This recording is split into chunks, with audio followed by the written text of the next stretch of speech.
Okay, this is I Bring It Every Day with Kelly, and I just want to show you a quick haul from the Comic Con that I went to today, which is called RetroCon in the Philadelphia area. So, as part of the admission, you pay $20 to get in, and what they did was they gave you an action figure as part of the admission. So, this is the one that I picked. I picked this Order of the Cosmic Champions, Fierce Phantos, Master of Illusion. And they had two that you can choose from. So basically, this was $10, for part of the admission, and then they give you a comic book as part of this. And apparently, the soundtrack is featuring Stan Bush. Now, who's that? Stan Bush was the one he did the "You Got the Touch" song for the Transformers the movies in 1987, I want to say. Mm-hmm. Okay. So that's the one that I chose, and then Moses, my husband, got this one.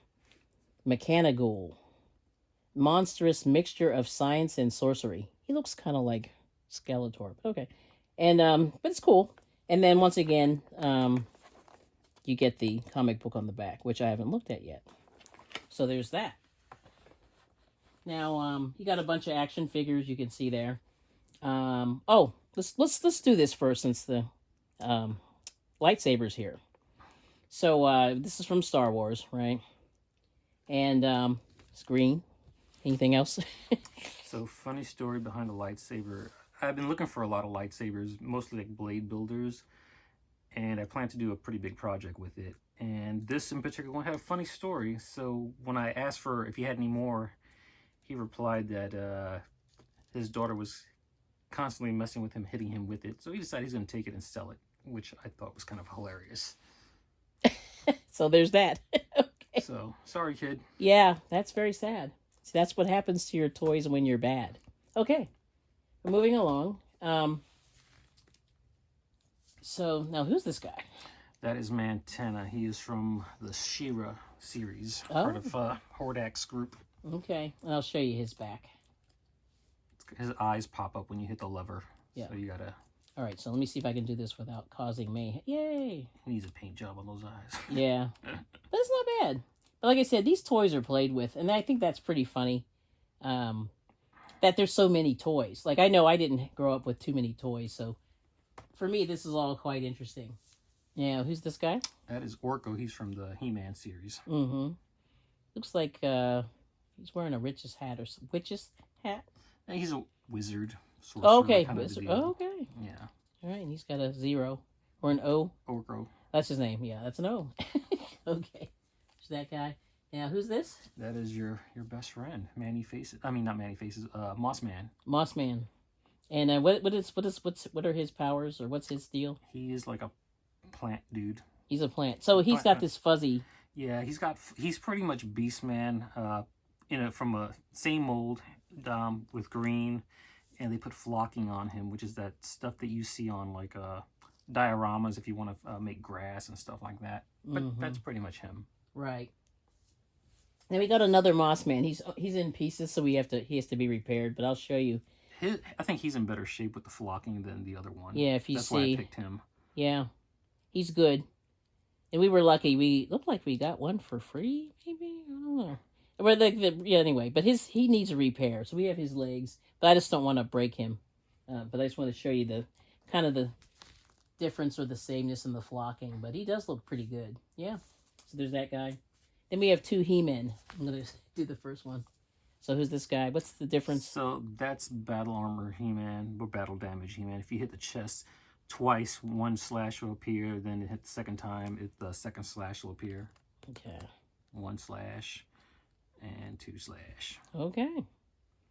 So there's He-Man. I'll show you him again. Yeah. All right. And then this one here, he's red.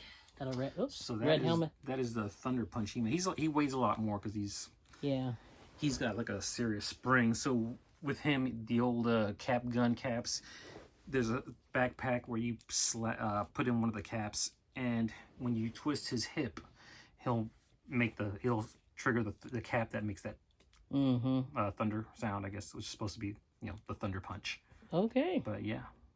So that's He-Man. So that's pretty good. Yep. So yeah, we did okay. And they had so many action figures. You could have gotten anything there. Could get going. Yeah, he could have. Yeah, I mean, he really could have kept going. And then, oh yeah, the Ewok. Yep. I got to put him back in. Can't forget Wicket. Yeah, no, having an issue getting him to stand, so I don't want to kill him. It's sort of blocking his face, but hopefully you can see him there. But there it is. He has a little stand there, and he tumbles over on my couch. So anyway, there he goes. So I'm just going to do this. I'm going to show him again. So there he goes. All right. So I got to fix his little stand there. Now, the next thing that we did was we looked, and somebody was doing animation cells. So if you're into art and drawing and painting, this will probably excite you a little bit. So this is a He-Man drawing. And these studios, they got very wise. These became very lucrative in the 70s. People started buying these animation cells because they're actually hand-drawn pieces of art. So this is He-Man in that, looks like that's another armor.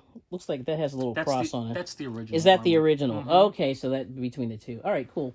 But anyway, I'll tell you like a quick story that I did here. When Disneyland opened in 1955, you were likely to see Walt Disney walking around the park, and he would give these animation cells to people for free. And especially he would give them to little kids and stuff like that. And so, and then over time, they realized how lucrative they were to sell them. Because a lot of times they would throw them away and they would reuse the piece of plastic that they paint these or draw these things on. And so, anyway, Disney, like the early Disney animation cells can sell for hundreds of thousands of dollars. So like Snow White and things like that. But anyway, that's a little side note. But there's He-Man.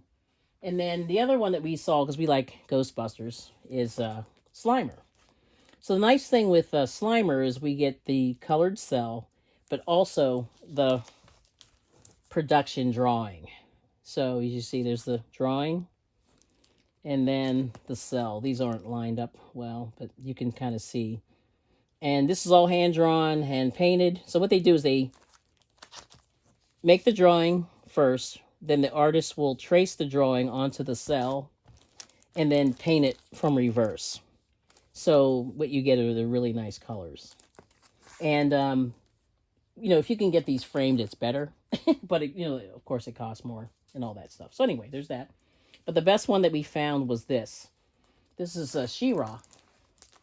And the thing that's really nice about her is there are multiple colors. So you see the gold, you see the light gold hair, dark gold on the crown and the sleeve, and then in her costume, and then white, and then her skin tone, and then she's got these purple eyeshadow. So it's in a different sort of a red, purplish lipstick, and then dark red, and then lighter red in her cape. And so the nice thing about this is there's a background. So they actually draw the background too. So she's chained against a wall in a dungeon, it looks like, and so you're getting the background and the animation cell, but no drawing.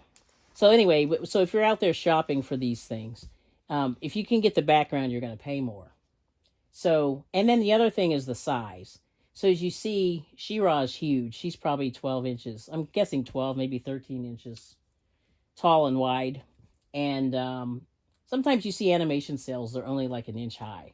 So that's really cool. So this was a very nice find. Can you bring it just a little bit closer and straighten it up? Yeah, I'm just going to do that. Okay, so that's good. So I'll give you a good look. Yeah, because it was kind of glare. No, that's okay. Yeah, so I'll just show that again. So once again, she's got the multiple colors you got the skin tone, you got the two golds, the purple eyeshadow, the white in the bodice, and in the gold in the wings there on her shirt, and then the two reds in her cape. And then in the little diamond or ruby in the crown that she's wearing. So, and then the background, this is all hand-drawn as well. So you have it's hand-drawn, hand-painted, and then with the background. So, and she's pretty large.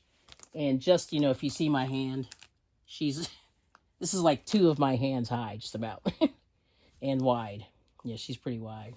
So anyway, that's pretty awesome. So, the Slimer's pretty big.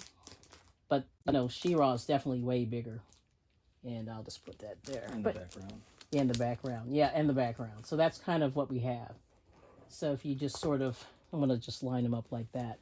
So anyway, that's what we found today at the RetroCon, and it was very exciting, and not too expensive. Actually, it was somewhat reasonable. Like they really didn't, we didn't get gouged, but you could have been. And yeah, we'll talk about that later. But yeah, I mean, a lot of the products were almost reasonable, like pretty reasonable. Like I didn't feel like we got robbed. So anyway, thanks for watching, and we'll see you soon. And it's I Bring It Every Day with Kelly.